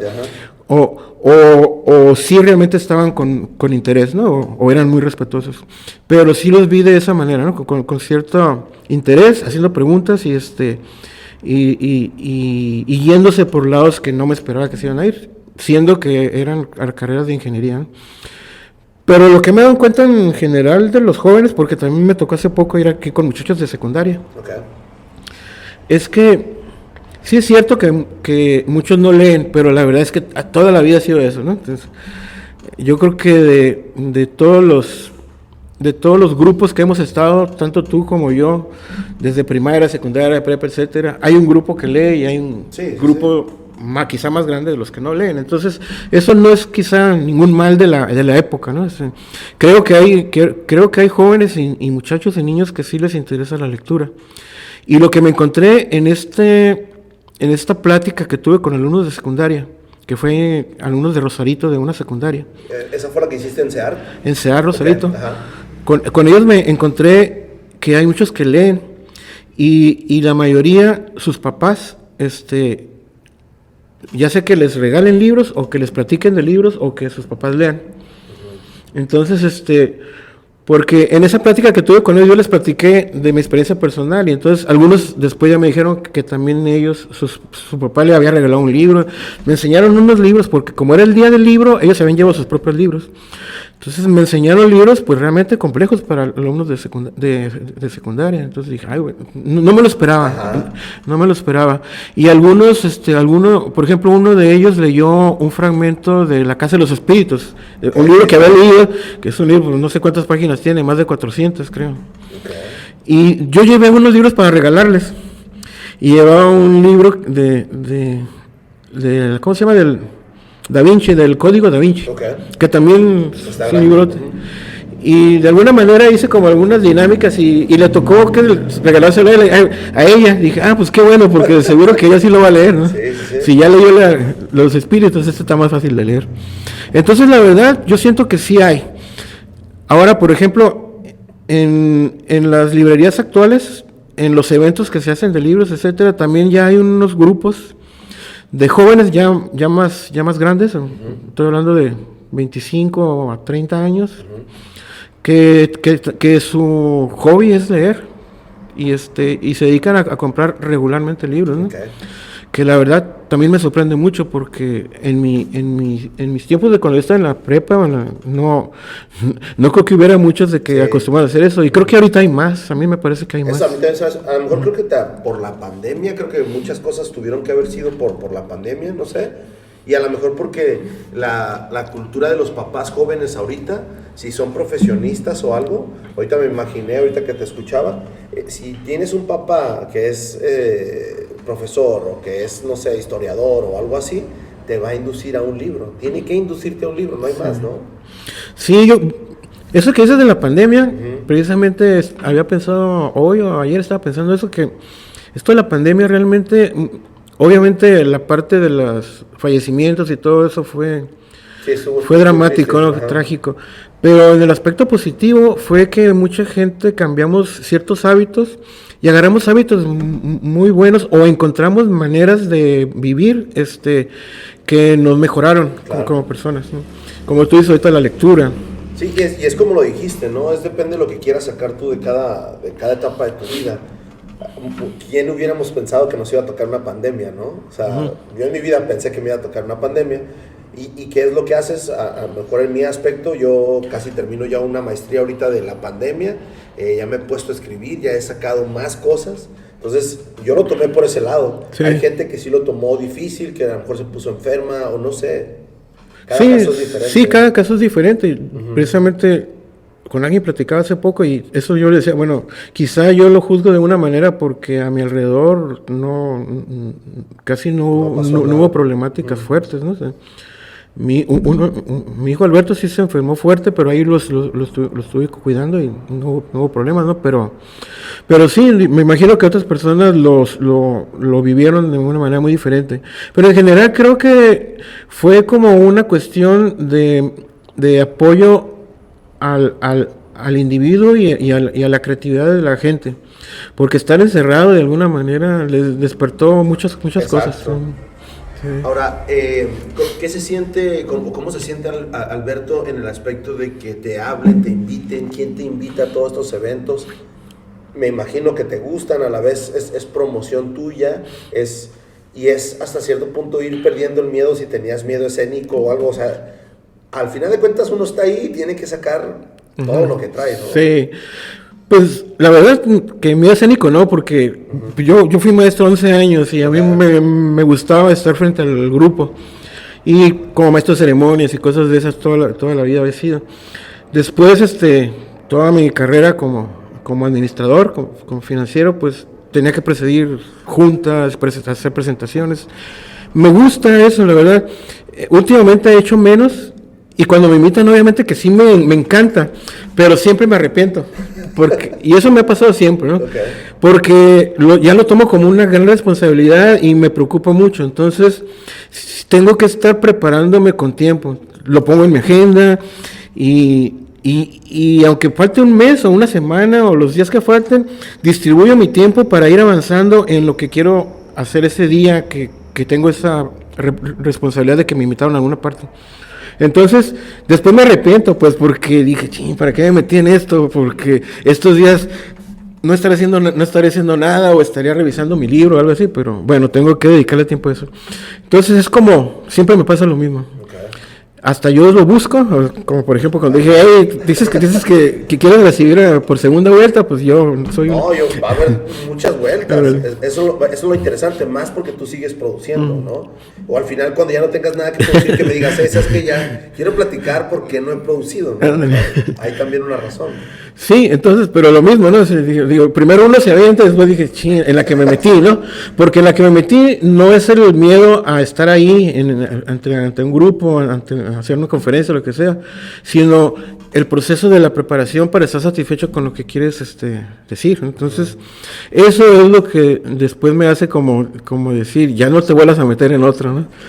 Y a mí me han invitado, yo creo, últimamente, no sé, por ejemplo, siempre cuando he presentado mi libro de Piedras Gordas, pues de pronto se hace un poquito como público y alguien que tiene necesidad de invitar a alguien. O que no lo habían visto, ¿no? Porque no todas las redes se caen a todo el mundo, ¿no? Dependiendo del algoritmo. Sí, se enteran y entonces se les antoja incluirme en algún evento, ¿no? Como este evento que fue ayer. Ándale, me ganaste la pregunta. El evento que fue ayer fue muy interesante porque fue reunión de poetas, ¿no? Entonces, aunque fue un día largo porque empezó a las 11 y creo que terminó hasta las 8 de la noche, porque cada hora había diferentes eventos, todos relacionados con el arte y la literatura. Entonces, en un segmento que era de 1 hora, pero se convirtió como en 1:30 o 2 horas casi, nos invitaron a escritores a leer poesía, ya sea de escritores que nos gustaran o obra propia. Y pues ahí éramos como, no sé, como unos 15 o 20 escritores, poetas. Muchos ya los conocía porque en otros eventos me había tocado escucharlos y verlos, y algunos somos amigos. Y pues cada quien nos dieron un tiempo, porque éramos un montón. Entonces cada quien leímos unos 7 minutos los poemas que traíamos preparados. Pues todo muy suave, porque hay como convivio del círculo de poetas. Del círculo, Ahora, ha habido mucho auge en el aspecto de que la poesía o la escritura, la literatura de aquí de Baja California ha estado ganando mucho premio. ¿Sí, ¿Cómo lo has visto tú eso? ¿A qué crees que se deba todo eso? Sería difícil explicarlo, sería como meterlo a hacer una investigación, ¿no? Yo simplemente ahorita yo diría que como proponer una hipótesis, yo creo que la región, toda la región de fronteriza, pero yo creo que más la región de Baja California se ha distinguido por ser a veces líder en diferentes cosas, ¿no? El cambio político que se dio hace 20 años, el actual, las cuestiones de que aquí se generan primero algunos desarrollos en cuestiones de la industria o el comercio, no sé, pues de que es un centro, de que de todas partes de la República vienen para acá porque aquí van a pasar para el otro lado, o se van a quedar aquí porque es un lugar en donde los reciben y pueden hacer vida, ¿no? Entonces, todos esos elementos los hace como que esta región es un lugar en donde le gustaría saber a la gente qué es lo que hay. Es interesante. Hace 50 o 60 años es donde se venían a barrer las calles de billetes o de oro, ¿no? Ahora ya no, ya saben, todos saben que no hay oro aquí, hay baches, ¿no? Pero lo que no saben es cómo se vive aquí, pero sí se lo imaginan y han conocido. Entonces, muchos de los escritores escritoras, se dice, autoras mujeres que han ganado, porque la mayoría han sido mujeres, creo. Sí, sí, sí. Creo que hablan de la región. Entonces sus temas son como novedosos, pienso yo. El lenguaje yo creo que les ha de gustar, ¿no? Los giros coloquiales que se utilizan aquí. Sí. Que ya los hizo famosos desde Luis Humberto Crosway, desde los años 80 o 70, ¿no? Y que sigue siendo como un imán, yo creo, para las personas del centro. Es como lo novedoso, ¿no? Sería algo así. Yo creo, ¿no? O sea, pero es una hipótesis porque la verdad, simplemente a lo mejor pues son buenos escritores y les tocó estar aquí, ¿no? De hecho, yo estoy leyendo ahorita el libro de Mentiras que nunca te conté o Mentiras que no te conté de Elma Correa. Ok. Elma Correa me dio clases ahí en la maestría y hace poco, bueno, en cuanto salió el libro, fui a una clase y mi maestra me dice, hey, aquí está el libro, cómpralo y consume, ¿no? Y lo compré y hasta hace apenas que una semana que tengo apenas... ¿Lo empezaste? Ajá, lo empecé a leer. Pero es cierto, yo también creo que eso es parte de la novedad, ¿no? De estas escritoras, sobre todo mujeres que han estado escribiendo. Pues, por ejemplo, de Elma yo no he leído ese libro, pero como sé que ganó premios, dije, bueno, me gustaría leer algo de ella y busqué en la red y encontré un cuento de ella. Tiene varios, ajá. Y hubo un cuento que me gustó mucho. Hasta le dije a Jorge, oye, deberíamos hacer un corto con esa historia. Pues sí, porque es una historia de esas historias como que se van entrelazando. Okay. Es un suceso de aquí de Tijuana, ahorita no me acuerdo, no quiero decir mentiras, no sé, un accidente o algo así. Ajá. Y ella va narrando lo que pasó, pero pasando de personaje a personaje, cómo se fueron relacionando con ese accidente, creo. Okay. Entonces hay un montón de personajes que perdemos el inicio y nos quedamos con el último personaje que fue nada más el enlace de todo lo que pasó en el accidente. Es como medio surrealista, medio complejo. Deberían de contarla. Después se me perdió el cuento, ya no lo encontré. Okay. Se lo platiqué así como te lo estoy platicando a ti, Jorge, como que dijo, ¿de qué me está hablando? Y aparte de otra escritora, Angélica Labrada se llama, escribió un libro que se llama Las hijas de la cerveza, que también la invitamos a nuestro círculo de lectura. Okay. Se llama Las hijas de la cerveza. Y es una historia que esa historia a mí me gusta mucho como para hacerla, pero un largometraje. Okay. Porque es una historia de una mujer. ¿Es escritora de aquí de Tijuana? Sí. Órale, sí. Okay. Sí, ¿Ángela qué dices? Angélica Labrada. Angélica Labrada. Angélica Labrada. Ese se puede conseguir en Amazon en diferentes partes. Okay. Es una historia muy suave. Es como toda una vida desde que ella era una muchacha y alguien se aprovechó de ella y vivía en un lugar del sur que no exactamente no se dice dónde, pero después se viene no me acuerdo, a Tijuana. Y ahí ella conoce a un alemán que le enseña a hacer cerveza. Okay. Y de alguna manera ella se independiza pero tiene que criar a tres hijas, creo que las tres son hijas, que estas niñas pues van creciendo y ella tiene muchas problemáticas porque ella, al principio creo que se quedó a vivir en otra ciudad donde la acogieron en un prostíbulo, ella limpiaba. Okay. Entonces estas hijas fueron creciendo, pero ya que estaban grandecitas ya no quiso estar viviendo ahí y después se cambió a Tijuana. Entonces toda esa vida de ella está contada de una manera muy suave. Una de sus hijas es como hace premoniciones, entonces como que ve el futuro. Okay. Una de ellas cuando está en su pueblo, una de las niñas la violan, por ejemplo, y el personaje no te voy a decir mucho más de eso porque obviamente aunque dice Luis Rubén no importa que se spoilen, pero es una historia súper interesante y precisamente mi compañera, que es muy especial para las preguntas, cuando vimos este libro le dijo, oye, lo único que no me gustó de tu libro es que no le hicieron nada al que violó a la niña. Okay. Así que ¿por qué no pusiste aquí? O sea, bien enojada por eso, ¿no? Quería resoluciones. Sí. Pero sí, así como dices, ellos son dos ejemplos, ¿no? Pues Elma, que estabas hablando tú, Montserrat, y ella también, ahorita se me va el apellido de la muchacha Montserrat, creo que es compañera de Néstor, y también ha ganado unos premios últimamente que me gustaría traerlas para acá. Órale, ella no recuerdo. Elma está en Mexicali, pero voy a buscarla, porque sobre todo que ya estoy grabando ahorita fines de semana, que está accesible, entonces para traérmelas para acá. Sí, está suave. Ese tipo sí, está bien. De pláticas, ¿no? Sí, debes invitarlas y hay más, o sea, ahorita Claro. pues no recuerdo más, pero sí hay y más mujeres que Claro que sí. hombres, sí. Alberto, ¿algo más que quieras dejar en este episodio? Me comentaste que querías platicar algo de acá de Tijuana, alguna historia, no sé. Yo creo que lo único que se quedó en el tintero que no se refería a algo que ha pasado el último año o porque viene de otro tiempo, es que como siempre hemos estado platicando de mi vida aquí en Tijuana, Ajá. como yo nací aquí, creo que tú también, ¿no? Sí, sí. Sí. No, ya habrá algún tiempo en que platiquemos de cómo ha cambiado la ciudad. A mí, hay mucha gente que se molesta mucho porque se van tumbando o quemando edificios característicos de una época en Tijuana, ¿no? Como el Toreo,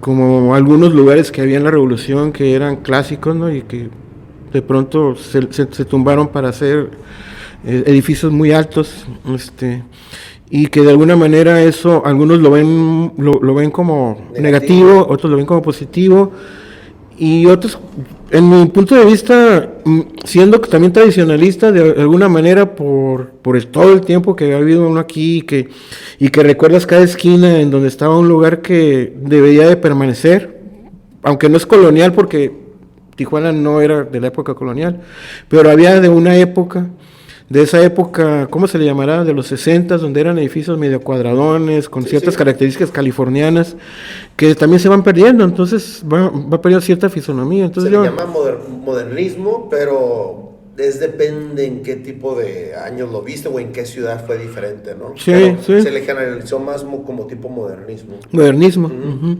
Entonces, esas cosas son los que nos quedan como de parte de la historia, ¿no? Ahora que va creciendo tanto la ciudad, a mí sí me gusta y al mismo tiempo se me hace problemático poder decirles a mucha gente que viene de fuera y que se establece aquí y que de pronto no puede conocer los antecedentes de la ciudad porque ya no existen o ya nadie no puede verlos en ninguna parte. Y sin embargo yo creo que hay muchas personas de ese tipo que sí se preocupan de cómo estaba aquí el asunto, etcétera. Entonces, a mí se me hace que sí debería de preservarse ciertos elementos por eso, ¿no? Como la Casa de la Cultura, claro. ¿No? Eso, ¿te imaginas que la tumbaran, por ejemplo? Y digo, sería exagerado decir que la podrían tumbar, sí. Pero así ha habido otros edificios que sí se han tumbado. Pero yo creo que es parte de una evolución de la ciudad. Digo, yo también estoy en muchas ocasiones estoy en contra y en otras a favor. Hace poquito se quemó, no sé, la Malinche, por ejemplo, la mueblería, ¿no? Sí. ¿Cuánto tiempo tenía que no estaba ni abierta, no? O sea, sí. Y hay unos que nos quejamos, yo no me quejé, pero que se quejan de que... Sí, no, lo que pasa es que creo yo, ¿no? Y estás hablando yo nada más. El hecho de que tengamos un acceso a una red social y que yo opine lo que yo pienso y generalizo. Entonces, si tú das tu opinión y a lo mejor a otra persona también le gusta, ya son 2 contra 1. Sí. Eso es lo que creo que ha pasado. Por ejemplo, también que se quemó el Hotel San Francis. ¿Cuánto tiempo tenía ya que no...? Que no se movió para nada, no sé. Sí, bueno, lo que finalmente yo pienso que pudiera hacerse, porque tiene que ser una medianía, hacer una mediación en estas situaciones, porque creo que más en Estados Unidos se acostumbra mucho tener ciertas comunidades de preservación histórica.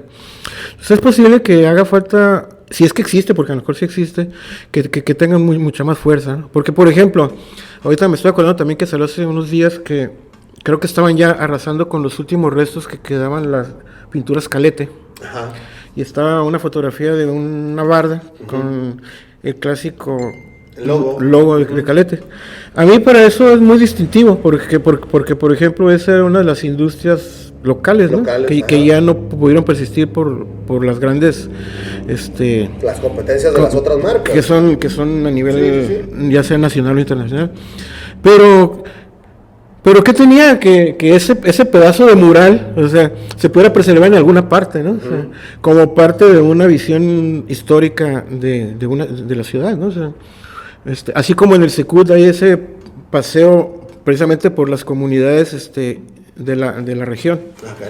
O sea, el puente que está así, esa exposición siempre está, ¿no? Creo. Sí, hace mucho que no voy, pero creo que sí, ahí. Yo también tengo muchísimo que no subo ahí. Entonces, pero son ejemplos de la prehistoria en Baja California. así como eso, pues ¿por qué no de esta etapa, no? Por ejemplo, lo que mencionas del mural del Calete, creo que parientes de ellos están acá por el Cañón Johnson. Hicieron una réplica y está, no sé cuándo lo hicieron, pero seguido paso por ahí. Entonces yo lo veo y digo, yo me acuerdo de esas letras, ¿no? De haber pasado por el bulevar, pero pues ahora están en otra ubicación. Sí. Entonces, sí, yo entiendo, la historia debería de tratar de conservarse, ¿no? Ahora, otro aspecto, bueno, antes de terminar porque ya nos alegramos a la mejor esto, pero... Bien, dale.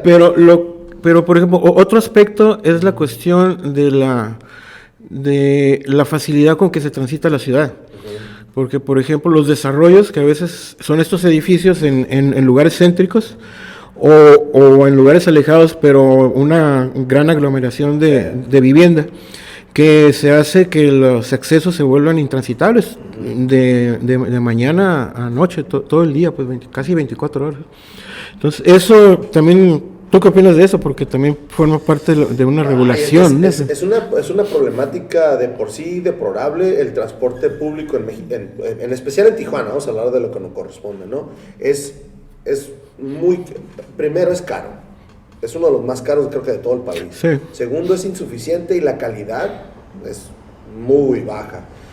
A mí lo que me da tristeza es seguido paso por ya sea la calle Tercera, ya sea la Cuarta, la Quinta, y hay muchísima gente esperando. Te vas a las 6, 7 de la tarde y las filas. O sea, está lloviendo y no tienen protección, o sea, no tienen una caseta de perdida donde te puedas proteger del viento, del aire, o sea, no existe eso. Y no se ve para cuando vaya a haber una solución. Como que no se conoce un proyecto así como claro de eso. No. Pues, digo, eso sería... alargar mucho y platicar mucho sobre ese aspecto, pero yo creo que sí es un punto que a lo mejor sí me permite terminar con la plática que me gustaba tener, o que quería tener, porque de todas maneras también influye, ¿no? Tener una ciudad agradable, de alguna manera que haya una preocupación de alguien o que haya un proyecto que fuera sustentable y que se pudiera hacer a futuro, a largo plazo, pero que estuviera identificado, ¿eh? Sí. Yo sé que tú eres arquitecto y que esas cosas también te preocupan, pero pues a lo mejor es más bien, es una preocupación que debe haber en las autoridades o no sé dónde, ¿no? Pero... Fíjate, lo que me sorprende es de que sabemos del problema, lo vivimos, pero ni en las escuelas de arquitectura se manejan para darle solución. No te vayas tan lejos, aquí en National City o en San Isidro hay una central de autobuses donde llegan 5 autobuses de diferentes rutas y ahí se distribuyen. En Tijuana no existe eso. O sea, sería tan fácil como tener, no sé, media cuadra abierta donde lleguen 5 diferentes rutas de taxis y ahí sea la misma distribución. O sea, eso está en Chula Vista, pero no podemos voltear a ver y a copiar algo. Ya sabes que siempre... Tan lógico, ¿no? Tan lógico. Terminamos copiando algo horrendo y le damos una versión mexicana tijuanense horrible. Sí. Eso es lo que sí me perjudica y digo, qué tristeza. O sea, porque al final la gente que se queja de que hay mucho transporte, por ejemplo, es la persona que se quiere ir más rápido, ¿no? Porque le estás estorbando. Sí, pues sí. Al final de cuentas, tú quieres que tu carro vaya derechito, sin problemas. Creo que tenemos muchísimos problemas en el aspecto ciudad. Eso que ni qué, ¿no? Eso que ahorita dijiste como que hasta una idea de eso de que, bueno, ¿por qué no hacen una especie de concurso, de proyectos o que la tesis que tenga este tema va a tener ciertas prerrogativas? O que sean? Yo no he visto todavía una caseta de taxis o sitio de taxis que tenga un letrero, que tenga, bueno, creo que sí, letrero sí hay, pero que tenga protección para las personas, para los usuarios. Sí. Entonces, a mí se me hizo una cosa que le criticaron mucho ahí en Rosarito, en las paradas de los taxis y pues no hay caminos de los taxis y de las calafias, pusieron un columpio, o sea, y las criticaron mucho, ay, con un columpio. No las he visto, pero... pero ahora, pues, la avenida principal, Benito Juárez de Rosarito, ahora cuando paso por ahí veo a las personas bien a gusto columpiando, fíjate que sí funciona, por lo menos están a gusto, esperando su transporte. Entonces son cosas sencillas que de pronto dices, bueno, por lo menos aligeran un poquito ese techo que dices que hace falta, cosas así que a veces nomás hace falta la buena intención, ¿no? De hacer las cosas. Y es que si te fijas, la mayoría de los taxis están improvisados los sitios de taxis. Entonces, si yo tengo un negocio, mucha gente interrumpe la entrada a mi negocio porque está haciendo fila para el taxi. Sí. Entonces, hay dos necesidades que no se cubren en el mismo espacio. Sí. Entonces, está complicado. Sí, está complicado, pero yo creo que tiene solución como Todo todo. tiene solución. Entonces, más bien es meterse a hacerlo y buscarle la manera. Y de hecho que a veces surgen ideas que después te sorprenden y, oye, sí es cierto, con eso así se podía, pero mientras no esté hay 4 por lo menos que yo me acuerdo ahorita. Está el TEC, está la OBC, está Xochicalco, está la Escuela Libre de Arquitectura y se me está yendo una más, la Ibero. Por lo menos 5 escuelas de arquitectura que deberían de crear un concurso, como dijiste. Siempre ha sido mi gran afán, ¿no? Meter cosas a concurso y sacar aunque sea 3 prototipos. Imagínate que les dices acá como autoridad, ¿sabes qué? Todas las constructoras que están haciendo vivienda o que han hecho vivienda, entren a hacer una bolsa para hacer un certamen, para hacer mejoras a la vialidad, o no sé cómo se llame, ¿Sí? de la ciudad. Infraestructura de la ciudad. Ajá. Pero ahí don Gobierno es el que se va a meter y va a decir, ¿cuánto me va a tocar a mí? ¿No? Entonces, porque mira, es bien fácil para mí yo ahorita idearlo, ¿no? Es esto que vas a donar tú lo hago libre de impuestos y ¿qué tanto te puede costar una caseta? Sí, ándale, sí. Y sí, no, es que es cuestión de ponerse a buscar la manera. Como es, si ya está un proyecto donde surgió una idea, son estudiantes, ya sé, pero los jóvenes también pueden tener buenas ideas. Claro. Entonces, fue de esta idea que cuesta 500 pesos en cada sitio hacerlo, pero hay que hacerlo en 1000 sitios. A ver, la cooperación. Este podcast está patrocinado por Beer Transfer. Beer Transfer, te traemos las mejores cervezas de todo Estados Unidos a la palma de tu mano. Síguenos en nuestras redes sociales como Beer Transfer. Es política, pero siempre he tratado sobre todo últimamente, de empezar a aprender a hacer política. Entonces he estado escuchando mucho una estación de radio que es de pura política. Okay. Entonces me interesa muchísimo ese tipo de proyectos. A la vez son beneficios para la ciudad. Es beneficio para la ciudad que uno vive. Sí, y hablando de política, en cuestión de la habilidad de poder relacionar diferentes puntos de vista y cada quien quiere para su feudo, tratar de equilibrar todo para lograr algo. Entonces, ojalá que se pueda lograr y seguir platicando eso porque sí vale la pena. Claro, por lo menos. ¿Algo más, Alberto? No, al contrario, muchas gracias por la cerveza que estaba muy buena. Sí, patrocinada por Beer Transfer. Es una black Checoslovakia style, una dark lager que para mi gusto son una de las favoritas, las cuales no se sienten pesadas. No es muy fuerte y está bien con sabor a chocolate o cacao. ¿No? Sí. La fui y le traje de San Diego, así es que muchas gracias. Vámonos, wrap it up.